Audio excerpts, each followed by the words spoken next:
포르쉐 파나메라 4 이 하이브리드 모델입니다. 외관에서의 느낌은 이것도 세대를 거듭하면서 훨씬 더 완숙미가 더해지고요. 포르쉐 911의 느낌을 4도어 세단에서도 충분하게 보여주는 것 같습니다. 프론트의 느낌은 다분히 포르쉐스러운 느낌 잘 표현을 해주고 있고요.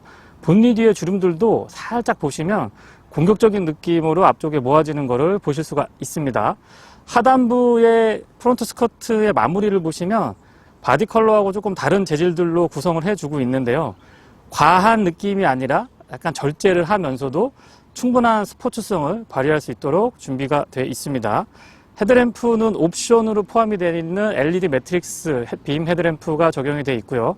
야간에 탁월한 시야가 자랑이죠. 헤드램프를 살펴보기 전에 앰비언트 라이트 야간의 실내 분위기 한번 보여드려 볼게요.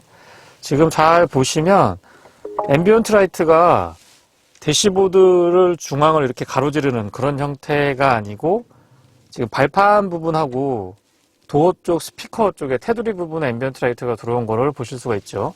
잠깐 뒤쪽에 넘어가 보면 뒤쪽에도 이렇게 도어 쪽에 스피커 테두리 부분에 앰비언트 라이트가 적용이 되어 있는 걸 보실 수가 있습니다. 발판 부분에도 불이 들어오고요.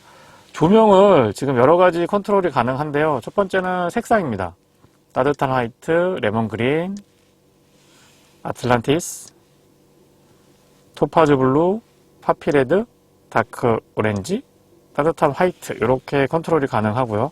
잘 보시면 루프, 도어, 센터 콘솔, 발판 각각 어느 정도 밝기를 원하는지 개별 선택이 다 가능합니다. 예를 들면 발판은 조금 어둡게, 도어 쪽은 조금 밝게 뭐 이런 식으로 개별 부위마다 컨트롤이 가능해서 운전자의 만족도, 내가 원하는 분위기를 정확하게 구현을 해줄 수가 있습니다. LED 헤드램프는 LED 매트릭스 헤드램프죠. 지금 옵션이 선택이 되어 있는데 켜지는 것도 근사하고요. 꺼질 때의 느낌도 굉장히 근사합니다. 일단 다른 것보다 백색광에 가깝고 직진성이랑 강원의 폭 상당히 좋습니다. 더더군다나 굉장히 균일합니다. 어떤 의미냐면 테두리 부분에 난반사가 있거나 조금 비는 부분이 있거나 하는데 그런 부분이 전혀 느껴지지 않고 아주 균일하게 전방을 시원하게 비춰줍니다. 상향등을 켰을 때의 변화의 폭도 각이 비교적 큰 편이고요. 지금 이런 부분은 같은 장소에서 제가 계속 테스트를 하는데 안 보이던 부분이거든요. 안 보이던 다른 차량들로는 안 보이던 부분들까지 정확하게 확인이 가능합니다. 직진성이 좋은 거는 상향등에서 좀 더 도드라지는 것 같네요. 포르쉐 헤드램프는 그 존재감마저 다릅니다.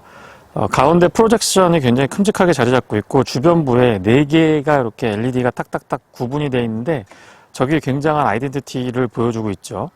전체적으로 야간을 보여드리면 이런 모습을 하고 있습니다. 주간에는 DRL로 사용이 되지만 야간에 이렇게 보시면 제가 방향지시등을 켰거든요. 비상등을 켰을 때에는 DRL 역할도 하고 방향지시등 역할도 같이 해주고 있습니다. 아웃사이드 도어 상단에 보시면 사이드 미러가 있는데요. 거기에도 이렇게 시그널이 LED 타입으로 자리 잡고 있습니다.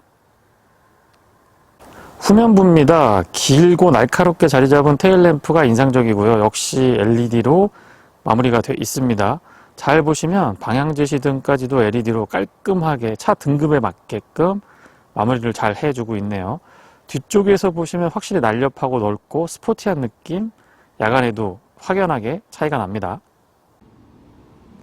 보이는 부분에서도 잘해주고 있지만 보이지 않는 바닥 부분도 꼼꼼하게 마무리를 해주고 있는 것을 볼 수가 있습니다. 역시 포르쉐다운 모습이네요.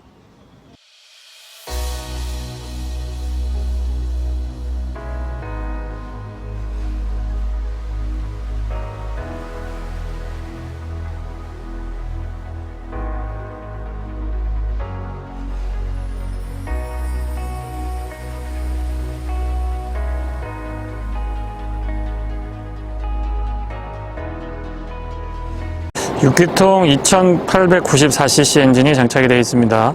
출력은 330마력, 토크는 45.9고요. 모터 출력은 136마력, 모터 토크는 40.8입니다. 총 출력을 말씀을 드리면 462마력에 토크는 71.4고요. 8단 PDK하고 매칭을 이루고 있습니다. 구동 방식은 4륜 구동이고요. 전면부 디자인에 비해서 전면의 측면으로 살짝 돌아오게 되면은 이전보다 확실히 좋아진 모습을 볼 수가 있는데요. 예전에는 약간 좀 어색하게 허리만 늘려놓은, 표현이 좀 그렇습니다. 오너분들한테 죄송한데요. 닥스훈트 같은 그런 느낌이 있었는데 현행 모델에서는 그런 거를 완벽하게 잡아준 것 같습니다. 뒤쪽으로 흐르는 라인들 굉장히 자연스럽고요. 앞에서부터 뒤로 이 일체감 있는 디자인은 다시 한번 칭찬을 해주고 싶네요. 측면부에서 보면 확실히 이전 세대보다 좋아진 모습을 볼 수가 있습니다. 특히 개인적으로 마음에 드는 부분은 뒷좌석 이 도어 패널부터 C필러 그리고 뒤쪽까지 완만하게 연결되는 이 라인이 어찌 보면 911보다 조금 더 포르쉐스러운 그런 느낌마저도 들기도 하네요. 디자인의 완성도, 완숙미 모두 다 칭찬해주고 인정을 해주고 싶고요. 휠은 지금 옵션 사양이 적용이 되어 있습니다만 21인치 사양이 적용이 되어 있습니다. 앞쪽에는 275, 35, 21인치가 적용이 되어 있고요. 로커 패널 자체도 바디 컬러하고 살짝 다르게 가져가면서 매트한 느낌 잘 표현을 해주고 있습니다. 깔끔한 이미지 꾸준하게 이어가고 있죠. 뒤에 타이어는 자그마치 315 사이즈입니다. 315, 3021. 브레이크는 앞쪽에 6피스톤, 뒤쪽에는 4피스톤을 채택을 하고 있고요. 포르쉐가 옵션이 굉장히 많은데요. 지금 시승 차량은 1억 6천부터 시작을 하지만 약 4천만 원 정도의 옵션이 추가가 되어 있는 그런 차량입니다. 외관에서 봤을 때 이 정도의 옵션 추가가 가장 스탠다드한 느낌을 주는 것 같아요. 운전석 쪽으로는 주유구가 아니고 이렇게 전기 충전 단자가 준비가 되어 있습니다. 그리고 주유구는 안쪽에서 버튼을 눌러줘야 작동이 되고요. 조수석 쪽 뒤쪽에 이렇게 자리하고 있습니다. 닫는 거는 그냥 닫아주시면 돼요. 측면에서의 어색감도 말끔히 사라졌고요. 후면부 디자인도 직전 세대는 제가 자꾸 말씀드려서 정말 죄송한데 직전 세대는 포르쉐스럽지가 않았어요. 디자인이 뭔가 좀 미완성된 느낌이 많이 들었는데 현행 모델에서는 감히 말씀드립니다. 완벽합니다. 911보다 더 911스러운 그런 느낌이 자꾸 전해지고 있고요. 테일램프의 디테일도 양쪽으로 균형을 잡으면서 가운데 길게 선이 연결이 되어 있는데 그런 느낌들 참 안정적이면서 스포티한 느낌 꾸준하게 이어가고 있는 것 같습니다. 하단부의 디퓨저는 과감한 어떤 포르쉐다운 그 느낌을 표현하기보다는 뭔가 절제가 많이 되어 있는 하이브리드 모델이고 또 파라메나잖아요. 4인승이기 때문에 절제가 좀 많이 된 듯한 그런 느낌이 있습니다. 배기는 양쪽으로 오픈되어 있는 형태를 띠고 있고요. 지금 뒤에서 보시면 이게 그늘져서 어떻게 나올지 모르겠습니다만 315 타이어가 마치 깍두기 같은 느낌이 있습니다. 그래서 가뜩이나 안정감 있고 스포티해 보이는 차량인데 타이어가 마무리를 훈훈하게 잘 해주고 있는 것 같아요.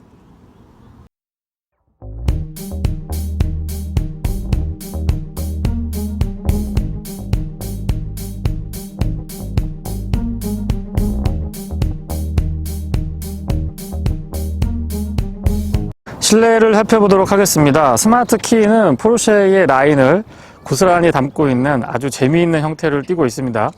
고급스럽기도 하고 정말 독특하기 때문에 한 번 보면 잊혀지지 않는 스마트키라고 말씀드릴 수가 있어요.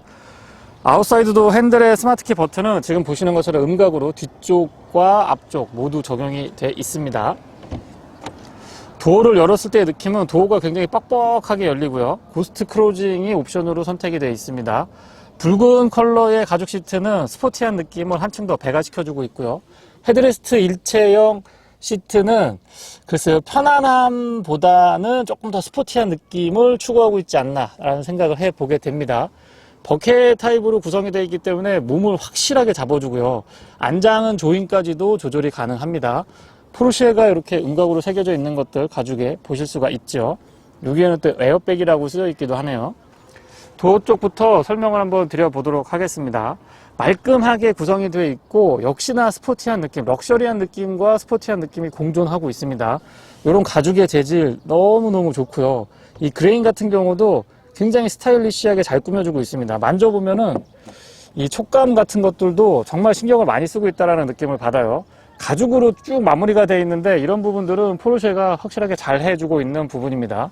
윈도우 컨트롤은 지금 평평하게 되어 있고 조금 아쉬운 점은 이 하이그로시 재질을 사용을 하고 있는데 제가 별로 선호하는 재질이 아니라서 그냥 좀 매트한 느낌의 전통적인 포르쉐 플라스틱을 써줬으면 어땠을까라는 생각을 해보게 되기도 하네요. 윈도우 컨트롤은 올 오토 타입이 적용이 되어 있고요.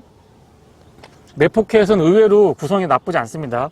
이 큰 병들도, 페트병들도 여기에서 이런 각도로 움직일 수 있기 때문에 보관을 하실 수가 있고요. 바닥도 꼼꼼하게 잘 마무리가 돼 있어요. LED로 도어 쪽 하단에 등도 꼼꼼하게 잘 챙겨주고 있고, 부메스터의 사운드 시스템이 적용이 되어 있는데 스피커가 자그마치 21개라고 합니다. 물론 옵션이죠. 파라메나 4라고 키킹 플레이트 알루미늄으로 준비가 되어 있습니다. 일루미네이션은 적용이 안 되어 있네요. 시트는 다양한 방향으로 컨트롤이 가능합니다. 앞쪽의 시트 길이 같은 것들도 조작이 가능하고요.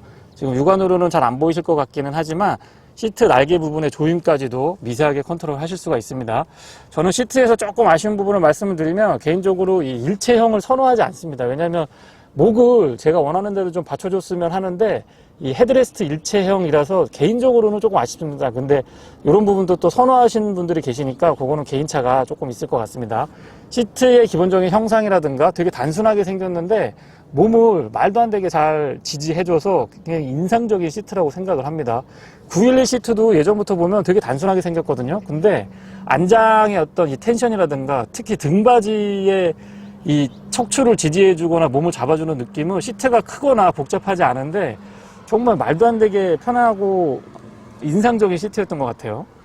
바닥 부분을 보시면 지금 제가 비닐, 시승 차량이라서 비닐을 아직 벗기지 않았는데요. 큼직하게 페달들이 구성이 되어 있습니다.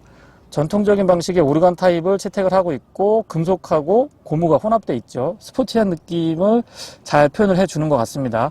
풋레스트 같은 경우는 길이도 길고 폭도 괜찮고 각도도 좋아서 장거리 운전에 불편함이 없었고요. 전통적으로 포르쉐는 역시 스포츠 드라이빙을 즐기는 차량이라서 악셀 페달하고 브레이크 페달의 이 거리가 굉장히 좀 가까운 편에 속하죠. 본닛은 여기서 레버를 잡아 당기는 방식입니다. 이런 마무리들이 전부 다 가죽으로 지금 감싸져 있기 때문에 정말 고급스러운 걸 느낄 수가 있죠. 틸팅 앤 스티어링은 지금 이쪽에서 버튼이 조금 애매하게 구성이 되어 있는데 전동으로 지원을 해주고 있습니다. 조명 스위치는 전통적인 로터리 방식을 벗어났고요. 이제는 아우디 폭스바겐 계열의 차량들도 그렇고 포르쉐도 그렇고 버튼 타입으로 바뀌고 있는 것 같아요. 그리고 이게 스마트 키입니다. 아시겠지만 포르쉐는 예전부터 왼쪽에 이 키를 위치를 하고 있는데 르망 24 레그레이스라든가 뭐 여러 가지 레이싱을 하면서 그런 것들이 자리를 잡았다고 하죠. 바깥쪽에서 봤을 때의 실내 느낌은 지금 이 정도고요. 안쪽에 타서 설명을 이어가 보도록 하겠습니다. 시동은 스마트 키인데요. 뒤 틀어주는 방식이죠. 지금 시동이 걸렸고 플러그인 하이브리드 모델답게 시동을 걸었을 때 아무 소리가 들리지 않습니다. 포르쉐의 괄괄한 느낌, 좀 스포티하고 터프한 느낌을 기대하셨던 분들한테는 다소 밋밋할 수도 있지만 세상이 변했잖아요. 포르쉐도 변하고 있습니다. 클러스터는 5 실린더 방식을 채택을 하고 있고 이건 뭐 예전부터 굉장히 선호가 됐던 방식이죠. 근데 잘 보시면 가운데는 아날로그 타입의 게이지를 사용을 하고 있고 양쪽에 두 개로 나눠져 있는 이 실린더들은 그냥 화면입니다. 화면을 마치 5개의 실린더가 있는 것처럼 구현을 해주고 있고 다양한 정보들은 각각의 설정이 가능한 상태입니다. 지금 뭐 여러 가지 정보들을 제가 넘겨가면서 보여드리고 있는데 화면 전체는 아닙니다만 어쨌거나 우측, 지금 보시기에 우측은 이렇게 전체적으로 내비게이션을 띄워줄 수도 있습니다. 스티어링은 3스포크 타입이 적용이 되어 있고요. 위쪽에 지금 전체적인 가죽이 아니고 위쪽에 그레인이 적용이 되어 있는데 저는 개인적으로 좀 나이가 먹어서 그런지 이런 타입이 조금 더 좋더라고요. 손에 땀이 났을 때 잡고 있으면 가죽보다는 조금 더 쫀득한 느낌, 찰진 느낌이 있어서 저는 개인적으로 좀 선호를 합니다. 가죽의 질감 나쁘지 않고 전체적으로 이 그립감이 참 좋은 것 같아요. 이 컨트롤들은 왼쪽에는 인포테인먼트에 관련된 기능들, 오른쪽에는 전화라든가 그 다음에 안쪽에 있는 내용들을 좀 보실 수 있도록 준비가 되어 있습니다. 여기 롤 타입으로 동그랗게 되어 있어서 이거를 위로 올리고 내리면 메뉴가 변하는 그런 거를 보실 수가 있죠. 그리고 역시 이것도 제가 굉장히 좋아하는 건데 원형이면서 가죽으로 마무리되어 있는 에어백 너무너무 좋습니다. 아래쪽에 이 스틱 타입으로 준비가 되어 있는데 이게 크루즈 컨트롤입니다. 스마트 크루즈 컨트롤이나 어댑티브 크루즈 컨트롤은 조금 아쉽기는 합니다만은 옵션으로 뭐 선택을 하시면 또 해결이 가능한 일이겠죠. 요거는 드라이브 모드를 선택을 하실 수가 있는데 포르쉐만의 네이밍이 있기는 합니다. 지금 보시면 이 아이디어가 굉장히 좋은 것 같아요. 요건 하이브리드 모드고 스포츠 모드, 이 친구가 갑자기 좀 흥분을 하네요. 스포츠 플러스 이렇게까지 되고, 이 모드는 플러그인 하이브리드에서 전기 모터로만 차량을 구동을 할 수가 있습니다. 그리고 가운데에 버튼을 누르게 되면 스포츠 리스판스라고 해서 외계인이 만들었다고 포르쉐를 왜 자꾸 얘기가 나오는지 궁금하신 분들은 이 버튼을 누르시고 가속 페달을 밟아 보시면 제가 설명하는 것보다 훨씬 쉽게 느끼실 수 있을 것 같습니다. 정말 말도 안 되는 느낌 경험을 하실 수가 있습니다. 위쪽에 HUD가 적용이 되어 있습니다. 화려한 실내에 비해서는 HUD는 조금 밋밋한 느낌이 있습니다. 폰트 같은 것들도 약간 보수적으로 가져가고 있는 것 같아요. 근데 기능상의 아쉬운 점이나 그런 것들은 찾아볼 수 없었고요. 그리고 이거는 정말 포르쉐를 선택을 하면 어떤 포르쉐 차량을 선택을 하든지 간에 데코레이션이라도 꼭 선택을 해주셨으면 합니다. 크로노, 스포츠 크로노가 적용이 되어 있는데 저는 지금 시계로 보고 있긴 합니다만은 어쨌거나 내가 포르쉐를 타고 있다라는 느낌은 바로 여기에서 받는 게 아닌가, 저는 그런 생각을 하고 있습니다. 대시보드 상단 가죽도 상당히 매끄럽게 잘 마무리가 되어 있고, 포르쉐가 이 장기교에는 약한 것 같긴 한데 이런데 이 기본기에 충실하면서 럭셔리한 느낌 가져가는 데는 일가견이 있는 것 같아요. 넓게 와이드 타입 고해상도 패널이 적용이 되어 있는 인포테인먼트 패널입니다. 다양한 기능들을 확인을 할 수가 있죠. 공조장치가 조금 재미있게 구성이 되어 있는데요. 여기 아래쪽 살짝 보시면 이 조조라는 게 없습니다. 그래서 좀 당황하실 수가 있는데, 사실은 이 조조라는 게 지금 보시는 것처럼 이 전동식으로 작동을 해요. 내리면 이 친구 움직이고요, 올리면 같이 올라가고. 이게 글쎄요, 저는 이렇게까지 할 필요가 있나 라는 생각을 해보고 있긴 합니다만은 뭐 신기해요. 그 다음에 나쁘지 않은 것 같고, 또 차량의 가격대가 이 차가 지금 2억이 넘기 때문에 옵션을 포함하면 2억이 넘습니다. 그래서 2억이 넘는 럭셔리한 차량에서는 뭐 이 정도는 구현을 해주는 것도 나쁘지 않은 것 같습니다. 차량에 관련된 기능들 셰시 컨트롤 가능하고요. 리어 선쉐이드 같은 거 조절 전동으로 하실 수가 있고, 차량의 상태를 다양하게 미세하게 조절이 가능하다는 게 포르쉐의 장점인 것 같아요. 디스플레이 조절도 가능하고요. PCM 표시도 확인을 할 수가 있습니다. 주변 조명도 이렇게 구성이 되어 있고, 밝기라든가 색상, 그리고 루프, 도어, 센터 콘솔, 발판 각각 개별 컨트롤이 가능합니다. 크로노는 사실은 이런 데서 그 랩타임 측정할 때 써야 되는데, 저는 그냥 이 데코레이션용으로, 그리고 시계로만 바라만 봐도 너무 좋은 것 같아요. 차선 변경 보조장치 준비가 되어 있고, 하이브리드는 하이브리드 오토, 홀드, 차지라고 해서 다양한 형태를 띄고 있습니다. 플러그인 하이브리드라서 일반 하이브리드랑은 조금 다른 느낌들이 남아 있죠. 내비게이션은 많이 좋아지기는 했는데 아직도 좀 개선의 여지가 있다고 봅니다, 개인적으로. 왜냐하면 인터페이스가 국내에서 만든 맵에 비하면은 조금 불편한 건 사실입니다. 버튼 같은 것들은 지금 햅틱 타입이에요. 딱딱 이렇게 누르면 뜨끄뜨끄하고 손으로 이렇게 진동을 살짝 전해주는데 나쁘지 않고요. 그 와중에 또 이렇게 전통적인 방식의 다이얼하고 볼륨 컨트롤을 이 롤로 돌릴 수 있도록 준비를 해주고 있어요. 참 포르쉐가 저런 부분은 센스 있게 잘 해주고 있죠. 그리고 제가 별로 좋아하는 방식은 아닌데, 저는 이 하이그로시가 못내 좀 아쉽기는 합니다. 개인 취향이니까 그냥 참고로만 들으시면 되고요. 공조장치는 4존까지 지원을 해줍니다. 운전석 좌우, 뒷좌석 좌우 각각 온도랑 바람의 세기 조절을 하실 수가 있고요. 아래쪽에 보시면 통풍하고 열선 준비가 되어 있습니다. CC 컨트롤 할 수 있도록 여기에 쇼버 모양 되어 있는 거 보이시죠? 그 다음에 자세제 장치 온오프 하실 수가 있고, 인디비듀얼이라고 되어 있는데 다양한 컨트롤들로, 예를 들면 댐핑은 조금 부드럽게, 스티어링은 좀 단단하게, 뭐 이런 것들 개별 설정 가능하세요. 짧고 좀 스타일리시하게 구성이 되어 있는데 그립감이 나쁘지 않은 것 같습니다. 기어노브 상단의 이 가죽 같은 것들도 질감이 상당히 좋고요. 조금 불편했던 점은 이 파킹 버튼이 여기에 달려 있는데 이걸 이렇게 조작하다가 이걸 이렇게 딱 눌러줘야 되는 게, 글쎄요, 좀 어디 큼직하게 구성을 해주거나 아니면은 약간 전통적인 방식으로 요 시프트 레버 자체에서 조절이 가능했으면 어떨까 하는 생각도 하게 됩니다. 전자식 파킹 브레이크 준비가 되어 있고요. 포르쉐가 수납이 별로 좋은 편은 아니죠. 지금 보시는 것처럼 굉장히 작습니다. 여기에도 파나메나 이니셜로 멋스럽게 마무리가 되어 있네요. 컵홀더는 오픈 타입으로 2개가 준비가 되어 있고, 앞뒤의 사이즈가 다릅니다.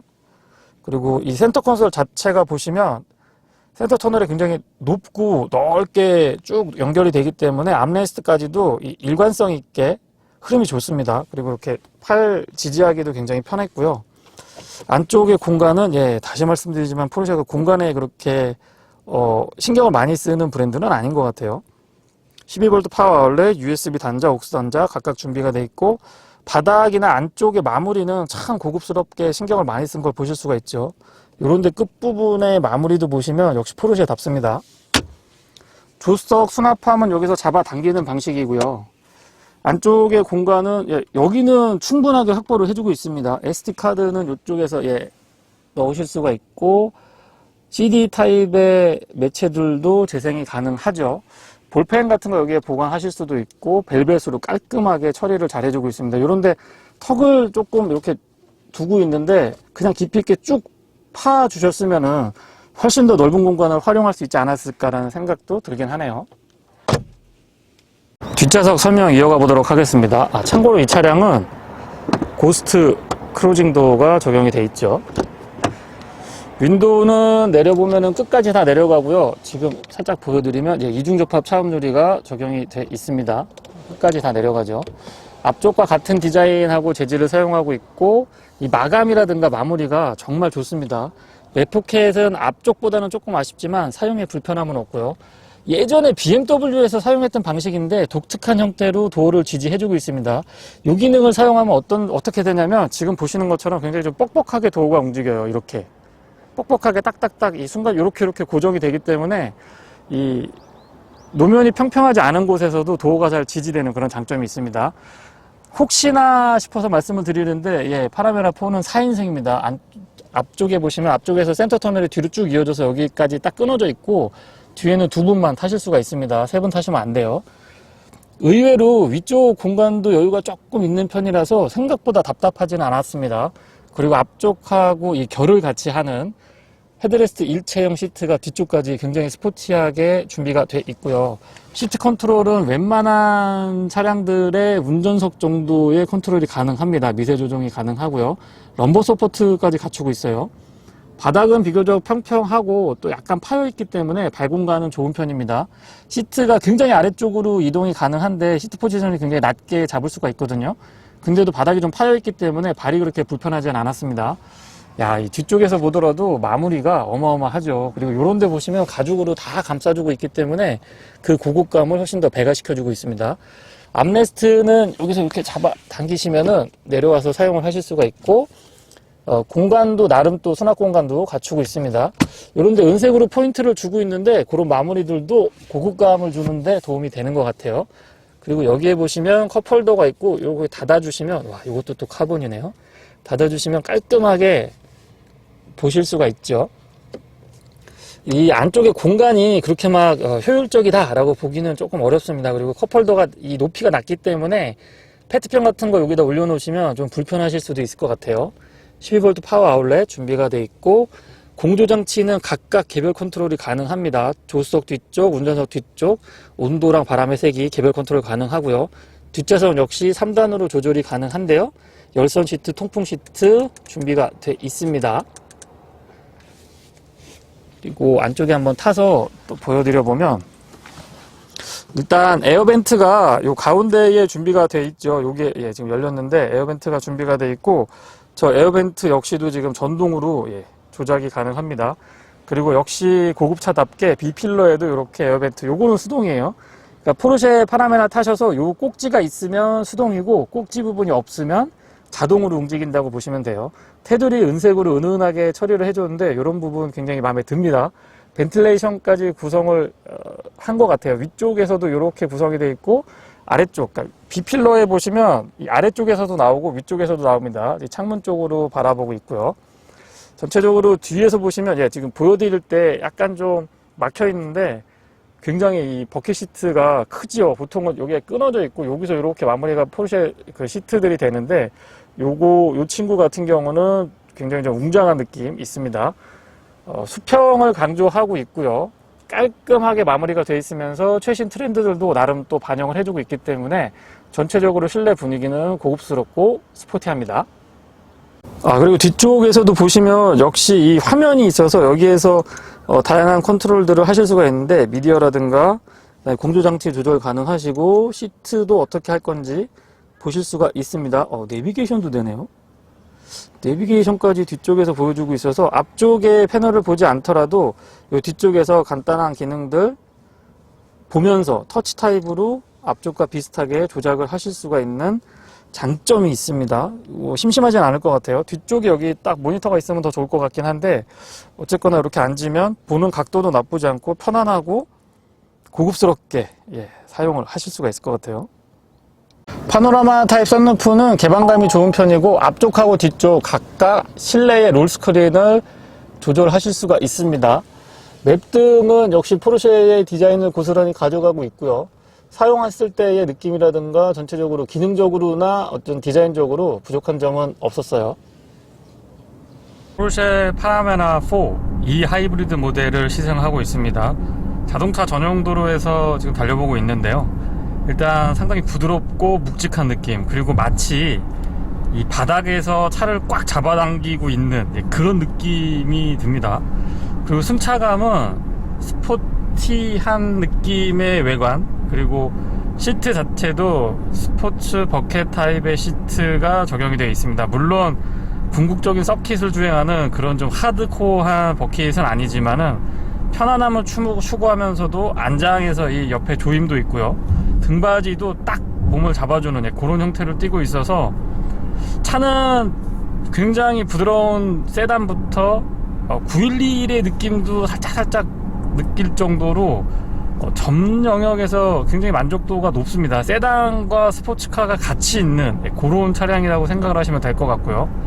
그래서 전체적으로 편안하면서도 스포티한 느낌, 그리고 포르쉐가 주는 감성들, 예를 들면 스포츠 크로노라든가 이 3스포크 타입의 전통적인 포르쉐의 스티어링 휠, 그 다음에 5실린더로 구성이 되어 있는 클러스터, 이런 부분에서도 실제 차량의 느낌도 굉장히 스포티한 느낌을 전해주고 있고요. 또 감성적인 부분에서도 많이 좀 건드려주고 있는 것 같아요.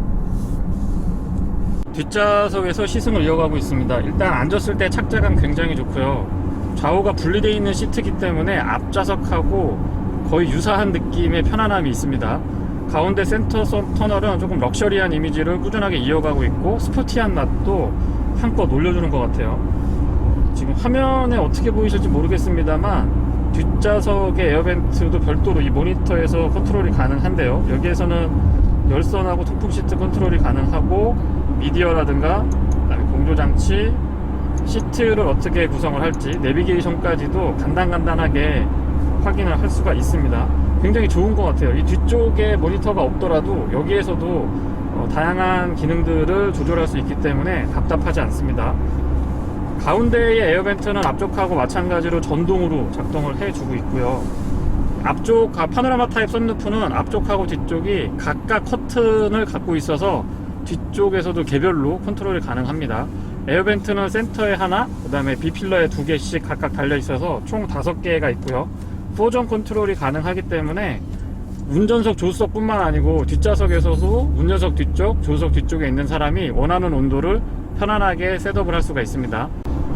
뒤쪽에 앉아서도 이 차가 스포티한 느낌은 사실상 이 배기에서 은은하게 들려오는 부밍음, 스포티한 배기음 때문에 그런 생각이 좀 들고요. 승차감은 에어 서스펜션 덕분에 그런지 굉장히 유연하고 편안합니다. 앞에서 운전을 할 때도 밑에서 좀 잡아당기는 듯한 아주 그 안정감 있으면서 흔들림 없는 그런 편안함을 느꼈는데요. 뒤쪽에 앉았을 때도 역시 앞쪽에 버금가는 듯한 편안한 느낌을 꾸준하게 이어가고 있습니다. 에어 서스펜션 세팅이 참 괜찮은 것 같아요. 앞쪽에 WC-본하고 뒤쪽에 멀티링크로 지금 구성이 되어 있는데 굉장히 이 친구들이 바쁘게 움직여지고 있고요. 또 셰시의 메인 컨트롤들, 그 다음에 트랙션 컨트롤들이 종합적으로 아주 유기적으로 연결이 돼서 대화를 하듯이 이 상황에 맞춰서 움직여주기 때문에 앞좌석에서도 그렇지만 뒷좌석에 앉았을 때 편안하고 안락한 느낌 계속해서 이어가고 있고요. 이게 포르쉐인데 파나메라라고 해도 이 차가 좀 외관도 그렇고 내장도 굉장히 스포티하잖아요. 근데 이런 차량이지만은 승차감만 놓고 본다면 제가 봤을 때는 슈퍼드리븐을 하시더라도 뭐 하나 빠지는 게 없을 것 같습니다. 굉장히 편안하고 정숙하고 또 안락한 느낌 계속해서 이어가고 있어서 너무 마음에 드네요. 전기 모터만으로도 약 130km인가요? 140km까지 달릴 수 있고 기존의 내연기관하고 이 전기모터하고의 전환될 때 느낌도 굉장히 빠릿빠릿하고 부드럽습니다. 그리고 하이브리드 모델이라고 하면 왜 그 전환할 때 특유의 고주파음 같은 것도 있고 약간의 좀 불편하거나 어색한 그런 느낌들이 남아있는데, 포르쉐는 그런 부분도 정말 상당 수준으로 매끄럽게 잘 마무리를 해주고 있습니다. 크게 그렇게 거슬리거나 이질감도 없어요. 포르쉐를 흔히 그 외계인이 만들었다고 표현을 많이들 하시는데, 출중한 달리기 성능도 그렇습니다만은 저는 이 포르쉐 특유의 서스펜션 세팅을 말씀을 드리고 싶어요. 지금 셰시 컨트롤이 다른 브랜드에 비해서는 말도 안 될 정도로 지금 개입도 많이 해주고, 또 개입을 완전히 배제할 수도 있고, 그러니까 이 정도라고 하면은 바닥에서의 울림이나 노면에서의 울림이라든가 아니면 쏠림이라든가 이런 것들이 운전자에게 느껴져야 되는데, 약간 좀 약간 이상하다, 좀 멍한 느낌, 구름에 떠 있는 느낌. 이게 단순히 뭐 소프트하고 편안하다고 해서 구름에 떠 있는 느낌이 아니고, 일반적인 차량에서의 기울임, 일반적인 차량에서의 어떤 그 노면에서의 충격이나 소음, 이런 것들을 말도 안 되게 제어를 잘 해주고 있습니다. 그래서 자꾸 포르쉐는 외계인이 만든 게 아니냐, 외계인이 설계를 하고 있다, 뭐 이런 얘기들이 나오고 있는데, 이 느낌은 아마 최신 옵션들, 예를 들면 뭐 자잘한 옵션들 있잖아요. 뭐 스마트 크루즈 컨트롤이라든가 스마트폰 무선 충전이라든가 이런 부분은 조금 인색합니다. 물론 옵션으로 선택이 가능합니다만은, 하지만 그런 부분에서의 차량의 가치를 논하기보다는 기본적인 달리기 성능이라든가 셰시의 밸런스, 그리고 서스펜션에서 다가오는 그 말도 안 되는 승차감, 완벽하게 세단과 스포츠카가 공존하고 있는, 거기에다가 또 하이브리드까지 구현을 해주고 있습니다. 정말 대단하다고밖에 말을 할 수가 없을 것 같아요. 지금 국도 구간을 달려보고 있는데요, 본격적인 와인딩에서 말도 안 되게 날카로운 핸들링은 칭찬에 칭찬을 아끼지 않을 수가 없고요. 일상적인 지금 국도 구간에서 기준 속도로 달리면서 조금씩만 스티어링을 조작을 해봐도 정말 날카로운 핸들링이란 이런 거구나, 밸런스가 있다라는 건 이런 거구나, 서스펜션의 셋업이 스포티하다는 게 이런 거구나 하는 걸 확실하게 느낄 수가 있습니다. 전통적인 여기 로드킬이 있네요. 전통적인 방식에서 벗어나는, 정말 어떻게 이런 핸들링과 승차감을 구현해 줄 수 있을지 신기하다라는 말밖에 말이 안 나옵니다. 제가 이거 리뷰를 좀 정상적으로 해드려야 되는데, 어떻게 이런 느낌이 차에서 날 수 있나 싶은 생각이 많이 들어서 너무 칭찬을 좀 많이 하는 경향이 있는데요. 꼭 한번 포르쉐의 차량들, 911도 그렇고 이 파나메라도 그렇고 번외로 카이엔이나 마칸 같은 경우는 조금 다릅니다. 물론 포르쉐가 셋업을 했기 때문에 그 친구들도 말도 안 되는 느낌이 들기는 하는데, 제 개인적으로는 가장 말도 안 되는 느낌의 차는 911이라고 생각을 하고요. 오해는 안 하셨으면 좋겠어요. 이 말도 안 된다는 의미가 안 좋은 의미에서의 말도 안 된다는 의미는 아닙니다. 그러니까 일반적인 차량은 사뭇 다른 움직임을 보여주는 차량들이라고 생각을 해서 제가 말씀을 드린 거고요. 꼭 한번 경험을 해 보셨으면 좋겠습니다.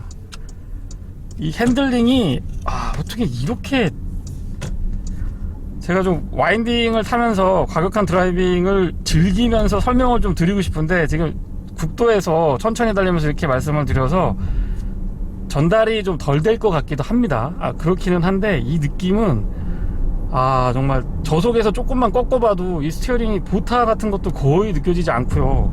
라인을 읽어서 돌아 나갈 때의 차량의 반응이 그냥 땅에서 꽉 붙잡고 있으면서 롤이라든가 피칭 같은 것들도 제어가 굉장히 잘 돼 있고요. 안정감이라고 하는 측면에서도 일반적인 차량에서는 느낄 수 없는 그런 안정감을 운전자한테 전달을 해 줍니다. 도심에서 시승을 이어가고 있습니다. 아마 도심에서 가장 궁금한 거는 그래도 포르쉐 파나메라지만은 연비, 왜냐면 하이브리드 모델이니까요. 연비가 좀 궁금하실 것 같은데, CSCD, 그러니까는 전기 모터랑 엔진의 두 가지를 조합을 했을 때의 도심주행 연비는 10.3 정도로 제가 기억을 합니다. 내연기관으로만 하면은 약 7km대, 7.6인가요? 7.7 정도로 알고 있는데, 실제 하이브리드를 작동을 하고 제가 연비를 조금은 신경을 쓰면서 운행을 해보면 도심주행에서는 약 10.5 정도, 11km 조금 안 되는 연비를 확인을 할 수가 있었습니다. 포르쉐 3리터 차량이고요. 이 차 중량이, 공차 중량이 2.2톤이 넘는 걸로 알고 있거든요. 그래서 포르쉐에서 만들었고 4인승이고 공차 중량이 2.2톤인 점을 감안을 했을 때 10.5kg라 글쎄요, 저는 경쟁력 있는 연비라고 생각을 합니다. 그 10.5km를 달성을 하면서 잘 못 달리느냐? 아닙니다. 아주 잘 달립니다. 잘 달리고 조용하고 부드럽고 편안하면서 10.5km의 연비를 기록을 해준다는 거는 저는 도심주행에서 충분한 만족도가 있다고 봅니다. 기동성이나 순발력에서도 뭐 전혀 부족함이 없고요. 지금처럼 전기 모터로 가다가 내연기관이 동작을 할 때의 이질감, 보통 보면 하이브리드 차량들이 약간의 이질감들이 있기 마련입니다. 특히나 도심주행에서 조금 더 크게 느껴지는데 파나메라에서는 그런 부분도 상당히 제어를 잘해주고 있는 것 같습니다. 제가 국도나 자동차 전용 도로를 주행을 할 때도 그 부분을 언급을 드렸었는데요. 확실히 도심주행을 해보면 그런 부분들의 특성들, 그리고 이 차가 얼마나 신경을 많이 썼고 얼마나 섬세하게 만들어졌는지를 느낄 수가 있는데, 그런 점에서 파나메라4 이 하이브리드 모델은 높은 점수를 주고 싶습니다. 서스펜션의 반응은 저는 지금 대부분 노멀로 다니고 있습니다. 뭐 중간 정도의 높이를 맞춰서 노멀로 다니고, 아니면은 조금 더 높게, 차고가 조금 낮은 편이기 때문에 약간 높여서 다니고 있는데, 롤하고 피칭도 제어가 상당히 잘 돼 있는 편이고요. 편안하고 부드러운 느낌 아주 좋습니다. 앞쪽에는 WC1, 뒤쪽에는 멀티링크 조합의 서스펜션을 갖추고 있는데요. 물론 고속주행이라든가 와인딩에서 말도 안 되게 날카로운 핸들링을 보여줍니다. 하지만 일상에서 이렇게 과속방지턱에 연속되는 부분을 넘더라도요, 굉장히 부드러운 걸 느낄 수가 있죠. 에어 서스펜션은 사실상 항속주행을 할 때 하고요, 와인딩이나 이런 때보다는 지금처럼 도로 노면이 좋지 않은 곳이나 과속방지턱을 넘을 때, 그리고 항속주행을 할 때의 그 아주 흔들림 없이 짱짱하게 붙어나가는 그 느낌이 정말 좋은데요. 도심주행에서도 그런 느낌들은 꾸준하게 이어가고 있습니다. 지금처럼 과속방지턱이 연속되는 구간에서도 이 넘으려고 할 때의 진입도 그렇고, 넘고 나서 뒤에가 찰싹하고 내려앉는 요 느낌이요. 요 느낌. 다시 넘을 때 뒤에가 찰싹하고 찰지게 착 떨어지는데, 바운스가 그렇게 크지도 않고요. 또 이질감 있는 움직임이 없기 때문에, 글쎄요, 포르쉐를 타면서 쇼퍼 드리븐을 기대해도 부족함이 없지 않을까, 그런 생각이 듭니다. 굉장히 편안하고 부드러우면서 안락한 느낌 꾸준하게 이어갑니다. 그리고 뒷좌석 시트가 이 독립식으로 좌측에 한 분, 우측에 한 분, 운전석, 조수석 뒤에 각각 한 분씩만 앉을 수 있도록 돼 있다 보니까 그런 그 안락하고 편안한 느낌이 조금 더 배가 되는 그런 경향이 있습니다. 사운드 시스템은 부메스터가 채택이 되어 있는데요. 한번 들어보면은요,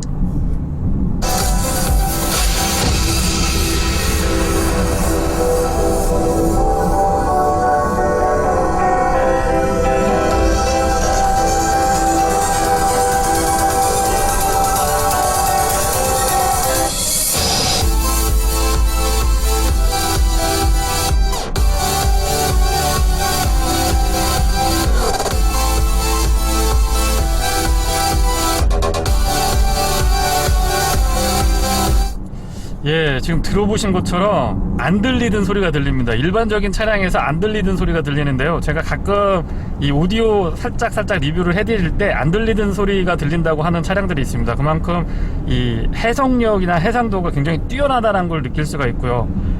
중음, 저음, 고음 모두 다 탄탄하게 잘 받쳐줍니다. 그리고 이 중음하고 고음하고 저음, 이 음역 간의 조화가 굉장히 부드러우면서도 균형감 있게 잘 짜여져 있는 그런 느낌이 듭니다. 정말 좋네요. 지금 스포츠 모드에서 셰시 높이를 조금 낮췄고요, 댐핑을 좀 단단하게 세팅을 한 상태인데, 이 상태에서 제가 코너링을 한번 돌아볼 텐데요. 뭐 완전히 급격하게 돌지는 않습니다. 그런데 조금 이 밸런스를 볼 수 있을 정도까지는 제가 돌아보려고 하는데, 지금 4륜구동이 채택이 되고 있어서 이 밸런스도 있지만, 이 코너 좀 보세요. 아, 진짜 어떻게 이렇게 돌아나가죠? 지금 제가 전혀 부담감이 없습니다. 핸들도 빡빡하게 잘 잡아주면서 한치의 오차도 없이, 흐트러짐 없이 차량에 선회하는 걸 느낄 수가 있는데, 제가 리뷰하면서 이런 표현은 잘 안 쓰는데 진짜 완벽합니다. 예, 완벽해요. 조금 더 본격적인 와인딩에서 제가 좀 여유 있게 보여드렸으면 하는 아쉬움이 몸에 남기는 하는데, 어쨌거나 제 리뷰의 컨셉이 일반인이 일상에서 이런 차량들을 탔을 때 느끼는 것들을 여러분들한테 전달을 드리고 있기 때문에 그런 점들은 조금 아쉽지만 양해를 좀 부탁드려 보겠습니다. 내연기관만 말씀드리면은 약 330마력인가요? 토크가 45 정도로 제가 기억을 하고 있는데, 모터 출력하고 모터 토크를 더했을 때는 총 출력이 약 462마력에 토크가 71에 달합니다. 굉장히 높은 수준의 파워를 갖추고 있고, 또 8단 PDK는 앞쪽에서는 1, 2, 3단은 굉장히 빠릿빠릿합니다. 기어비가 조금 촘촘하게 자리 잡고 있으면서도 또 빨라요, 이 친구가. 그래서 답답함이라고는 찾아볼 수가 없었고요. 또 뒤쪽으로 봤을 때 6, 7, 8단은 약간 느슨합니다. 이렇게 기어비를 느슨하게 가져갈 수 있는 이유는 엔진 파워가 충분하기 때문이죠. 그래서 시속 100km를 주행을 했을 때 8단 기준으로 말씀을 드리면 약 1250, 1300rpm이 안 되는 아주 낮은 rpm에서 기준 속도가 구현이 돼서 전체적으로 조용하고 부드러운 질감의 이 승차감을 꾸준하게 유지할 수 있고요. 소음하고 진동 측면, 그리고 연비까지도 3마리 토끼를 다 잡을 수 있는 그런 세팅이라고 저는 생각을 합니다. 그리고 터널 구간을 지금 주행을 하고 있는데, 소음하고 진동 부분을 조금 언급을 드려보면은요, 먼저 소음 부분은 이중접합 차음 유리가 전체에 다 적용이 되어 있습니다. 그래서 좀 편안한 느낌, 그리고 A필러 쪽에서의 풍절음이라든가 지금 저렇게 차가 지나갈 때 옆에서 이렇게 울리는 느낌이 있거든요. 그런 느낌도 제어가 잘 되어 있고, 바닥에서의 울림이라든가 타이어 마찰음, 노면 소음도 아주 철저하고 적극적으로 잘 방어를 해주고 있는 그런 모습을 보여주고 있었습니다. 아마 소음 진동에 민감하신 분이면서 포르쉐의 감성도 놓치기 싫은, 욕심이 좀 많으신 분들을 충분하게 만족시켜 줄 수 있지 않을까 라고 생각을 해봅니다. 전체적인 시야는 A필러 쪽이 약간 두툼하고 루프라인이 굉장히 좀 낮게 세팅이 되어 있기는 합니다만은, 시트가 일반 차량들에 비해서 시트 포지션이 굉장히 낮게 구성이 됩니다.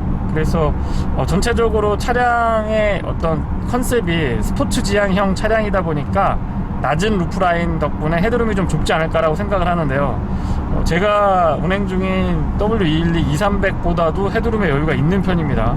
제가 키가 작은 것도 있지만 시트 포지션을 가장 낮게 했을 때에는 주먹 2개 정도까지도, 2개, 하나 반 정도는 여유있게 들어가는 걸 확인할 수가 있었는데요. 그런 측면을 본다면 어떤 거주성이라든가 이 전방 시야의 시원한 느낌들 충분하게 확보가 되어 있습니다. 그리고 아웃사이드 미러는 이 A필러 끝부분에 위치를 한 게 아니고, 여기는 지금 창으로 좀 시원하게 개방감을 주고 있고,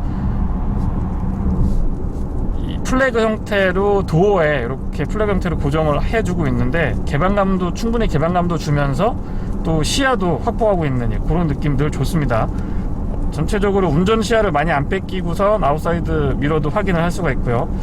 룸밀러는 조금 작은 듯한 느낌이 있기는 해요. 그리고 HUD는 해상도 나쁘지 않고 조금 더 진하고 이 폰트들이 좀 컸으면은 조금 더 좋았을 것 같은 아쉬움은 살짝 남긴 합니다. 그리고 블라인드 스팟은 지금처럼 아웃사이드 미러 요 커버 부분에 노란색으로 표시를 해주는데요. A필러 쪽에 있는 것보다는 이쪽에 있는 게 조금 더 운전에 도움이 되고, 그러니까 안전 시야를 확보하는 그 운전에 훨씬 더 유리한 것 같습니다. 저는 좀 클래식한 느낌도 들면서 직관적이기 때문에 요렇게 블라인드 스팟 체크해주는 거, 지금도 들어오죠. 이런 부분도 나쁘지 않은 것 같고요. 스티어링 우측에 다이얼이 준비가 되어 있는데요. 부스터 기능도 있고, 지금 하이브리드 모드고요, 드라이브 모드가. 그 다음에 스포츠로 바꿨을 때고, 스포츠 플러스로 바꿨을 때의 느낌입니다. 스포츠나 스포츠 플러스로 바꾸게 되면은 뒤쪽에 스포일러까지 연동이 돼서 숨어있던 스포일러가 지그시 싹 올라오는 것도 확인을 할 수가 있고요.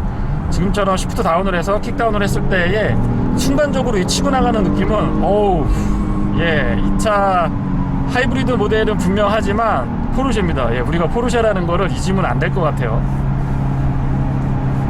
연비를 말씀을 드려보면은요, CS, CD, 그러니까 가솔린하고 전기를 혼합을 했을 때 기준으로 말씀을 드리면 고속도로에서는 약 12.4 정도로 알고 있습니다. 복합 연비가 11km대까지 올라가게 되는데, 실제 제가 고속도로에서 주행을 해보면 13.8까지는 확인을 했습니다. 그리고 보통 11.5에서 12km대의 연비는 꾸준하게 유지를 해주고 있는데, 연비에 신경을 안 쓸 수는 없어요. 포르쉐 타시는 분들도 은근히 또 연비를 보시는 분도 계시고, 조금 다른 얘기긴 합니다만은 911이 생각보다 연비가 좋습니다. 특히 고속도로에서 연비가 굉장히 좋았던 걸로 제가 기억을 하고 있는데, 파나메라를 타시면, 파나메라 4 이 하이브리드 모델을 타시면 적어도 연비에 대한 스트레스는 많이 받으실 것 같지는 않습니다. 물론 개인차가 있고 기준이 조금 다른 거는 맞습니다만, 전체적인 차량의 가격이나 파워트레인, 그리고 가격대에서 오는 어떤 경제적인 부분들을 고려를 다 해봤을 때 말씀을 드리는 거고요. 이 정도 두 자릿수 연비를 유지할 수 있다라고 하면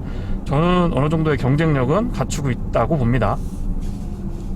하이브리드지만 또 배기음도 나쁘지 않은데요. 잠깐 들려드리면은요, 뒤에서 팝콘이 터지는 그런 느낌들도 꾸준하게 전달을 해주고, 딱 뗐을 때에 파바방 하고 터지는 느낌이 납니다. 이 차가 하이브리드라고 해서 달리기 성능에 약간 저하, 또는 달리기 성능이 조금 좀 디튠하지 않았을까라고 생각을 하시면 오산이고요. 철저하게 스포츠 드라이빙, 정말 이걸 어떻게 제가 표현을 드릴지 단어가 생각이 안 나는데, 말도 안 되는 상상 속의 달리기를 구현을 해주는 차량이 바로 포르쉐고요. 그리고 편하면서도 잘 달리고 싶고, 스포티하면서도 안정감은 또 느끼고 싶고, 뒤쪽에 앉아서 편안하게 갈 수 있고, 여러 가지의 이기적인 부분들, 이율 배반적인 부분들을 거의 대부분 만족시킬 수 있는 차량이 포르쉐 파나메라가 아닌가 싶습니다. 제가 너무 칭찬을 많이 해서 조금 많이 주관적으로 생각을 하실 것 같은데요. 제가 개인적으로 이 차는 정말 너무 좋아하는 차량이고요. 제가 드림카라고 손꼽는 차량들이 몇 대 있는데, 그 중에 한 대가 바로 이 파나메라 4 이 하이브리드 모델입니다. 주행 모드는 e파워, 하이브리드, 스포츠 플러스, 인디비듀얼, 이렇게 5가지로 컨트롤이 가능하고요. 셰시 높이는 3단계로 조절이 가능합니다. 그리고 셰시 컨트롤은 노멀, 스포츠 플러스, 모드 간의 편차가 가장 크고 정확하게 구현하는 브랜드가 바로 포르쉐라고 생각을 하는데요. 그에 걸맞는 셰시 컨트롤과 이 전체적인 안정성을 아주 절묘하게 잘 구성을 해주고 있습니다. 특히나 이 스포츠 드라이빙을 제대로 즐기기에는 이만한 차량이 없지 않을까 싶고요. 과거에는 이 오너분들한테 조금 죄송합니다. 제가 파나메라를 보면 좀 포르쉐답지 않은 느낌? 약간 기형적인 느낌들이 들어서, 차는 정말 컨셉도 좋고 참 마음에 드는데, 이 디자인이 개인적으로 제 취향은 아니었는데요. 현행 모델은 너무 완벽합니다. 어떻게 보면 뒤에서 봤을 때는 정말 911 같다라는 느낌도 들고, 이 C필러가 살짝 떨어지는 그 라인이 너무 이쁘고요. 또 어색함이 완전히 사라진 그런 모습이 정말 좋은 것 같습니다. 주행 모드랑 여기서 부스트를 썼을 때 아까 말씀드린 것처럼 하이브리드, 스포츠 플러스, 그 다음에 이 전기 e파워 모드를 사용을 할 수가 있는데요. e파워 모드에서는 시속 140km까지 주행이 가능하다고 합니다. 역시 포르쉐답죠. 보통은 한 80에서 90, 100에서 110만 대도 어느 정도의 기술력을 갖춘 브랜드라고 말씀을 드릴 수가 있는데, 이 차는 140km까지 달릴 수 있습니다. 엔진 회전 질감이라든가 엔진의 사운드도 귀를 굉장히 즐겁게 해주고요. 특히나 이 배기음이 이중접합 차음률이랑 방음이 철저하게 돼 있다 보니까 많이 좀 묻혀있는 거는 사실입니다. 911 같은 차량에 비해서 말씀드리는 거고요. 하지만 일반적인 세단에 비해서는 역시나 이 가슴을 간질간질하게, 심장을 간질간질하게 흥분시키는 그런 느낌들을 담고 있어서 엔진의 회전 질감이라든가 엔진의 회전음도 상당히 마음에 들고요. 배기음도 낮게 깔리는 것 같으면서 이 고음 영역을 콕콕 찔러주는 그런 느낌들이, 정말 이래서 이 차를 사는구나, 그리고 이 차가 그만한 가치가 있구나, 또 외계인이 만들었다는 얘기를 너무너무 많이 듣게 되는데, 실제 시승을 해보시면 왜 그런 얘기가 나오는지 아마 이해를 하실 수 있을 것 같습니다. 제가 너무 좋아하는 차량이고요. 또 나름 또 드림카 이 목록에 있는 차량이라서 조금 편파적으로 많이 주관적으로 설명을 드리고 있는 것 같아서 죄송스럽긴 하네요. 그리고 e파워 모드로 주행을 하실 때 킥다운을 하게 되면은 사뭇 다른 느낌이 있습니다. 팍 치고 나가는 느낌이 안 드는데, 그런 부분들은 이 구동계 세팅의 특징이라고 보시면 되고요. 뭔가 이상한 건 아니니까 혹시나 이 차를 시승하실 때 놀라지 않으셨으면 해서 제가 추가적으로 설명을 조금 드려봅니다.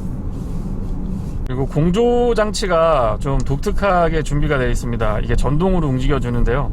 이렇게 올리거나 내리거나 뭐 좌우로 이렇게 바꾸는 거, 켜고 끄는 것까지 전부 다 이쪽에서 컨트롤이 가능합니다. 근데 제가 실내를 리뷰할 때는 이렇게까지 할 필요가 있을까요? 라고 말씀을 드렸었는데, 운전을 할 때 이렇게 만지는 것보다는 여기에서 이렇게 터치해주는 게 생각보다 편안하고 직관적이에요. 그리고 운전에 이렇게 시야를 많이 뺏기지 않는 것도 이 아래쪽까지 내려가서 만지는 것보다는 이 위쪽에서 이렇게 살짝살짝 터치해주는 게 조금 더 편하네요. 집중하고 분산 형태로 이 에어컨디셔닝을 조절을 할 수도 있고요.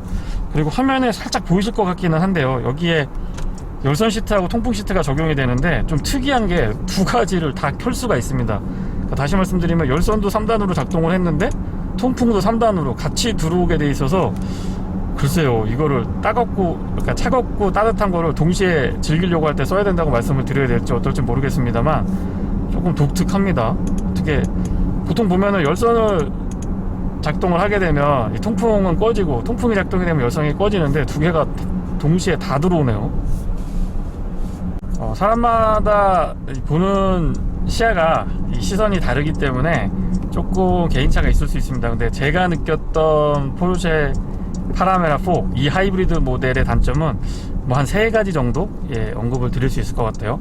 첫 번째는 전방 시야인데요. 이 A필러가, 그러니까 전방 시야가 전체적으로 나쁜 건 아닙니다. 시트 포지션이 또 보조적인 역할을 해주고 있다 보니까 전체적인 시야가 나쁜 편은 아닌데, A필러가 너무 좀 가깝게 와 있고 두툼하게 마무리가 돼 있어서 시야를 조금 가릴 수도 있습니다. 저는 이게 조금 답답하게 느껴졌어요. 그리고 두 번째는 지금 화면에 보이실 것 같은데요, 클러스터에 보시면 내비게이션이 표시가 됩니다. 근데 이게 아이디어는 정말 좋은데 이쪽에 인포테인먼트 패널에서 내비게이션은 고해상도로 정말 깔끔하게 보이거든요. 근데 여기에 있는 내비게이션은 이 해상도가 조금 텁텁한 느낌이 있습니다. 그래서 이 부분은 조금 아쉽다고 말씀을 드리고 싶고요. 그리고 마지막으로는 연비 부분인데요, 이 하이브리드라고 하는 이 네이밍 때문에 한 5%? 10% 정도만 연비가 조금만 더 높아졌으면은 정말 만족도가 좋았을 것 같은데, 그 부분은 조금 아쉽다고 말씀을 드리겠습니다. 그리고 마지막으로 이 가격 부분은 글쎄요, 옵션을 많이 풀어놔서 어떻게 말씀을 드려야 될지 또 어떻게 받아들이실지 모를 것 같긴 합니다만은, 그래도 말씀을 한번 드려보면 1억 6천에서 이 차가 스타팅을 하고, 제가 지금 시승하고 있는 모델은 이런저런 옵션들을 다 합쳤을 때 2억이 조금 넘는 차량 가격을 유지를 합니다. 근데 글쎄요, 이 차량 가격에 대한 부분은 포르쉐가 그만한 가치가 있는 브랜드인 거는 분명합니다만은, 조금만 더 경쟁력 있는 가격으로 갖춰줄 수 있었으면은 좋지 않을까, 뭐 요 정도가 제가 생각하는 조금 아쉬운 점들, 단점으로 요약을 드려봅니다. 네, 이상 중유TV에서 전해드렸습니다. 고맙습니다.